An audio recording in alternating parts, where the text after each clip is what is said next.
Good morning, guys. It's Brad, the Probate House Guy. So we just made a mistake, and I want to share this mistake with you and teach you before you ever make an offer on land again, especially as a wholesaler. I can't tell you how many deals we get sent to us from wholesalers where they say, buildable lot, buildable lot. 90% of the time, it ain't buildable. So I'm going to teach you some of the things that I look at because I've actually built houses, done some small developments, that sort of thing. This particular case, I've been so busy. We got a call from a probate lead. Lady, her husband had bought these lots in this development up in North Georgia in the mountains. This particular development there's a few of them in North Georgia, but this particular one is known for basically just kind of fleecing people and selling them worthless lots. And her husband basically owned 5 worthless lots. She wanted to sell them for super, super cheap. She's tired of paying the taxes on them, whatever. So anyways, we put them under contract for super cheap. And then I was doing my due diligence this morning, and I noticed first thing right off the bat, these lots are worthless, and I'm going to tell you why. Okay, so let's jump into it here. So we're going to go over here to, this is one of the lots here. It's 1220 Juniper Court. This is in a place in North Georgia up in Gordon County, which is like considered Ranger, Georgia, which is west of Jasper, Georgia. This is west of Pickens County. And this particular development, there are some nice lots in here, but I would say in my experience over the years and being familiar with this, I would say probably 80% of the lots in this development is huge, like huge, tons of properties in this thing. Somebody bought this land for super cheap a long time ago, divided it all up, turned it into this development subdivision. I'd say probably only 10% of this thing is actually built out, and this place has been around for a long time. I actually have a buddy of mine who I've done a bunch of deals with. He builds houses in this development, but you got to cherry pick through these lots, and these lots suck, and this particular lot sucks. I'm making this video too to teach my leads manager actually how to analyze a GIS map. I'm going to show you how to analyze a GIS map because we could have easily identified that these lots are terrible right off the bat by looking at the GIS map. And then I'm going to get into some other stuff talking about looking at the zoning and looking at the zoning regulations to see whether you can do something with a lot. I'm going to go over a property that we're actually buying here. We're closing on it. We're waiting on our septic permit to be approved. It was submitted a week ago. We should have it back here within the next week, and then we're actually going to close on that property. So I'm gonna talk to you about this. So let's jump into it. So first of all, you can search. In this case, you search whatever county it is, GIS map. So I'm going to do that here, but in this case, I'm on QPublic. So let's say Gordon County GIS. So you can do this for pretty much any county in the U.S., which is the geographical information, and you can do maps and layers in QPublic. In this case, it's going to take you back to QPublic, but some counties have this actually separated out in a different site. But in this case, I searched the property address. I found the this property. So she owns multiple lots. These are all in like a cul-de-sac. So let's look at 1220 Juniper Court. So it's like a pie-shaped lot. And first of all, you can see right off the bat. So you're gonna look at the layers here. So we're gonna uncheck some of the layers here, and we're gonna go to, these are the things you need to look for when you're looking at land. And I'm gonna tell you why. So, dude. Okay, so in a lot of GIS maps, you have different aerial photos, so you can choose an aerial photo from a different year. In this case, we have 2025 aerial photos, so those are going to be the most recent. You want to choose the most recent aerial photos that you can. In this particular case, so this lady or this husband owned like basically these 3 lots, and then there's 2 other lots over on another street. And so in these 3 lots in this cul-de-sac, and then this one's owned by the homeowners association. So here we go. There's all that. So we've got a 2.25 acre lot, we've got a 1.87 acre lot, and we've got a 1.34 acre lot. We're looking at this one to start off with. Okay, so you want to go look at the layers. So you're going to go over here, and these are all your layers here, and you're going to add, and these are the layers that are important. Okay, you want to look at the flood map, which, boom, immediately, look at this. Look at that. All that is blue. So this is all in a flood zone. So you can't build in a flood zone. I mean, you can, but you're going to have to spend a fortune to bring in a whole bunch of dirt to bring this thing. So basically, only the front part of this lot is useful. Now, I'm also going to teach you how to do measurements here. So a lot of these things have measuring tools in them, which I think is this button right here. So we're going to measure. So that's basically 170. We're going to clear that. A lot of times if you double click, it'll stop the measurement. So we're going to measure across here, clear. We're going to start right here. We're going to measure to the street. We've got 155 feet that way. And if you double click, it'll stop it. And then the width across. And now we're going to go here. Then my computer's lagging a little bit here, so bear with me. Click here and then go across. We got 221 feet. Sounds like a lot, right? Okay. Well, let me do something else here. So we're going to clear, and then I think they have area. Okay. So we're going to clear this, finish, clear. Okay. So now we're going to do acres, and we're going to actually join them all together. So we're going to go here, here, here. I'm just looking at the usable lot area because I can't really use any of this floodplain area. So we're going to go down here, going to go down there, and we're going to go down there.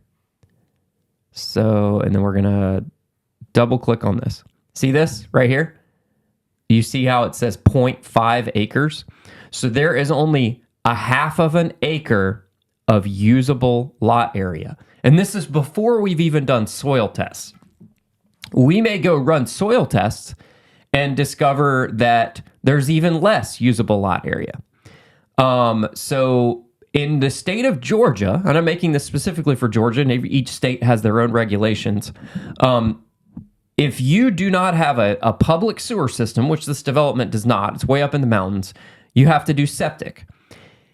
You will have to do a septic system. And nowadays, to get a septic permit, now there are certain areas, and I'll talk about it on my next one, where things are grandfathered in based on when this was platted, which this was platted a long time ago. But as you can see here, we only have 0.513 acres of usable lot area. If you're doing a new development and you're going to be subdividing lots, the minimum acreage requirement in Georgia is essentially, it's 0.92 acres of gross usable lot area. Keyword there, usable.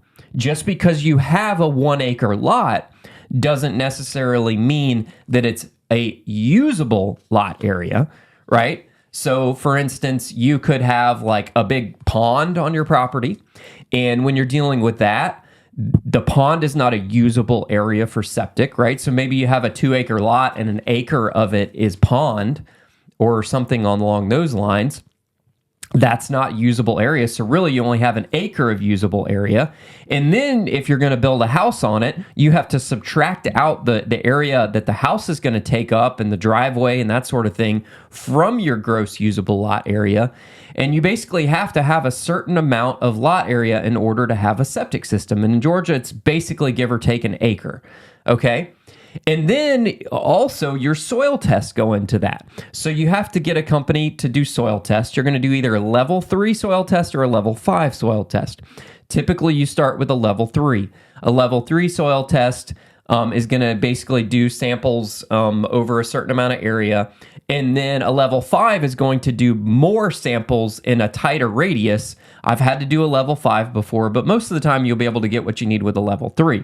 And level 3 is going to tell you if you have suitable soils for percolation for septic and suitable soils for building on. And your suitable soils are going to factor into your usable lot area. If you do not have suitable soils for septic system, they're going to subtract that from your usable lot area. So you could have a 5 acre lot and only have a half an acre of usable lot area, and in which case you don't have enough room to put a septic system on the property.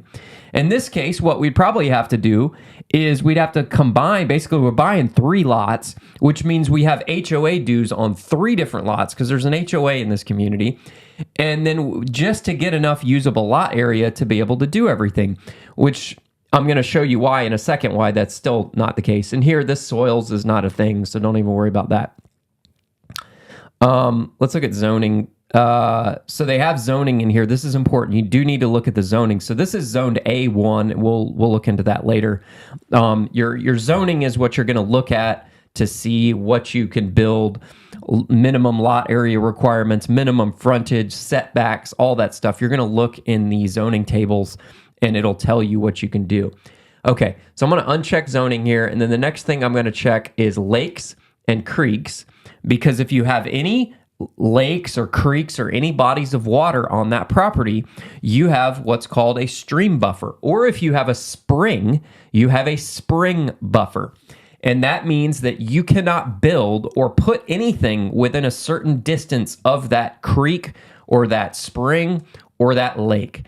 In Georgia, in most counties, they have a 75-foot impervious buffer. What does that mean? You cannot put any impervious structure within 75 feet of that creek or stream or lake or whatever. Impervious means a house, a driveway, a deck, like any impervious structure. You basically can't build any structure. And then you have a 50-foot undisturbed buffer, which means you can't do anything within 50 feet of that creek. You can't drive a piece of equipment in there. You can't remove trees. You can remove like small brush by hand. You're allowed to do that. But within 50 feet of the upper bank of that creek, you can't do anything. Okay? So you've got that to worry about. So if you have any springs, like for example, I looked at a property recently that a buddy of mine's looking at, and it's kind of a pie-shaped lot like this. And there was a creek that ran this way and a creek that ran that way, and they wide together like that. And the only usable area was this little spot right up here, but that meant you have to cross 2 different creeks to get there, and the street was over here. So basically, it essentially rendered that lot totally useless. Now, I suppose you could build a bridge over the creek or put in a culvert, but you're going to spend a fortune to do that. It's going to cost you so much money just to access that tiny little area without even looking at whether that area is even usable for a septic system.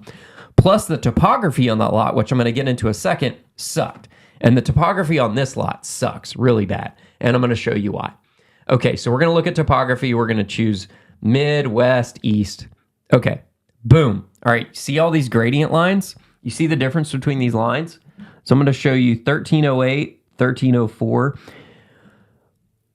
When you have topography like this, the closer these lines are together, the steeper that lot is in terms of a hill. So look at how close all of these lines are together. They're almost right on top of one another, which means that lot is like basically almost straight up and down.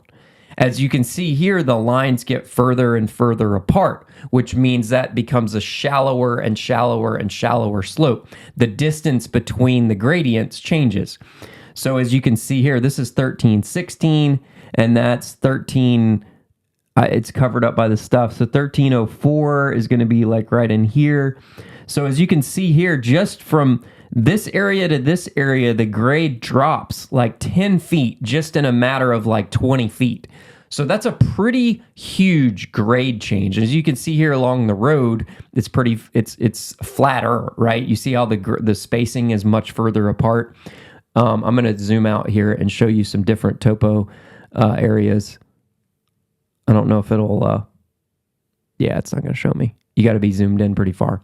So in this case, that's how you read a topo map. The further your contour lines are apart, the flatter the property is. The closer that those contour lines are together, it means it's very steep. It's a very steep hill. This is up in the mountains. And as you can see, there's a creek that runs through here. And then, like I said, this is all floodplain through here too. So if any flood comes through, basically we're rendering all that useless. The floodplain basically went to this point right here, right? Okay, and as you can see on all these lots, it's basically the same thing. Plus, right here, you see how tight these lines are together? That means there's a big drop off right there too. And then look at this lot right here. I mean, look how tight those lines are. They are super, super tight together, which means that lot is basically worthless. So you've got to learn to read these GIS maps and look at the topo.